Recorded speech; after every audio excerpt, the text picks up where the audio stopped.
Cape Joel, and this is Comic Smack, your weekly, daily, all the time, anytime comic show where I give you your fix of everything you need to know from the world of comic books and superheroes. And on today's show, we are taking a closer look at Deadpool issue number 33, a tie-in to the Secret Empire event. What will the Merc with the Mouth do in order to survive in this new Hydra world order? Well, let's hop on in together and find out, shall we? Alrighty then, so the comic opens up with a flashback to Deadpool and an older Captain America. Steve says that with Wolverine dead and gone, he hopes that he can look to Deadpool in times of great need to do the sort of things that he can't be seen doing. This is actually a bit of a much-needed retcon. Duggan is kind of putting his own spin on what Spencer did in the main Captain America book, saying that the whole Avengers Unity Squad and Deadpool becoming an Avenger in the first place was all part of the much bigger Hydra Secret Empire ploy, and that essentially Hydra Captain America was working Deadpool from day one, seeing him as an important asset in the wars to come. Now, back in the present, Deadpool has been forced to come to his daughter's school. Ellie's been fighting again, fighting a lot actually, and posting it on YouTube.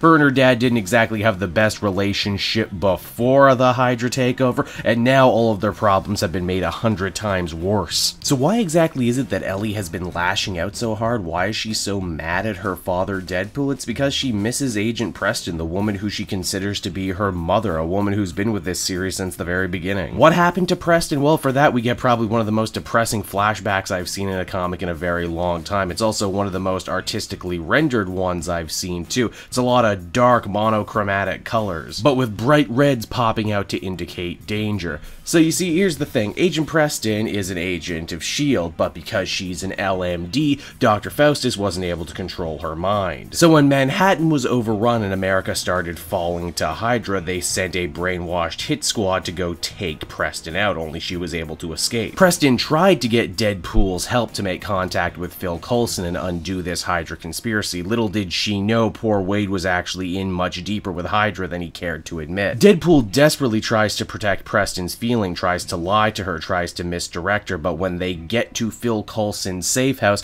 Preston is able to watch the security footage and discovers that Deadpool was the one who pulled the trigger on Coulson at Steve's request. She is positively gutted that a man that she came to know and care for so much, a man that she spoke up for time and time again, could have fallen so very far. The two fight. We don't exactly see what the fallout of the battle was, but we know that Deadpool's around and she isn't. Deadpool ends up coming clean about all of this to his daughter Ellie, who rightfully so is utterly heartbroken by this revelation. Why did Wade do it? Well, that might very well be the saddest part of all. He did it all for love. He did it all to protect Ellie. The way he says it, bad people run the world now. People who hate and fear anyone or anything more extraordinary than themselves. People like, well, Ellie with an X gene. And to protect her, to keep her safe, Deadpool is willing to do anything, commit any crime, betray any friend. That is incredibly heavy, but also kind of moving in its own sick and twisted way. In an attempt to lighten up the comic, they show Deadpool bringing in 3D Man, just another in a long line of ineffectual superpowered people that Deadpool is bringing towards Hydra. Wade is basically doing the Oscar Schindler thing right now. Make it look like you're doing your job, but in reality you're doing such a bad job you're actually hurting the war effort. However, not even Deadpool is sure how much longer he can pull off this charade, and as such, as the comic begins to wind down, he reaches out to an old friend, Pastepot Pete the Trapster. So that was Deadpool issue number 33, everybody, and overall it was another surprisingly moving, surprisingly complex Deadpool story